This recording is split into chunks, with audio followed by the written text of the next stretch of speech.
All right, time to check into the Mutiny Club and all the chaos that surrounds it. Ooh, the fictional location is part of the new series Hotel Cocaine, which features a cast of familiar faces. Fix 11's Hazel Sanchez has a closer look. The year was 1978. We were the hottest pleasure palace in Miami. The Mutiny Club.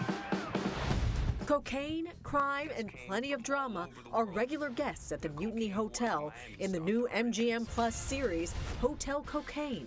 Series creator Chris Brancato, already known for tackling real-life crime figures in Narcos and Godfather of Harlem, learned of the legend of the real Mutiny Hotel and was excited to bring his version of the hotel's sordid past to life. So that's the genesis of this story, is the reality of a time and a place, and the reality of a man who was at the center of it all. And then the fictional component is sort of the thriller aspect that we add with, being forced to spy on your own brother, which allows us to explore themes of brotherhood and themes about immigration to this country and what you need to do to survive and what is the American dream. Series leads Danny Pino and Yul Vasquez, who are close friends in real life, play brothers pitted against one another in the series. The pair felt their off-screen relationship and Cuban ancestry were the missing pieces needed to bring these characters to life. Yul and I had a shorthand from the very beginning. Yeah. And Chris Brancato is a fantastic writer,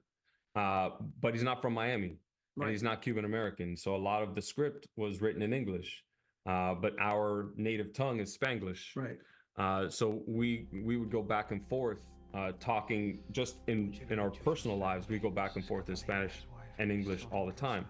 And that's what we were able to bring in, what Chris wanted so badly, which was the authenticity of the Cuban experience. For some of the cast, the series gave them a chance to portray a character they've never played before, while others were able to bring a new spin to characters that might seem very familiar to fans of their previous work. I've played a bunch of characters who were kind of the straight and narrow type. Dr. Hank Lawson on Royal Pains was kind of a role model character, so I was so thrilled to step out of that and get to play this coke-snorting, hippie, fabulous hotel owner, Burton Greenberg. And what I love about the writing of the show is that they give him a vulnerable core. He was a kid who was that freaky kid sitting in the outfield playing with snails instead of playing baseball.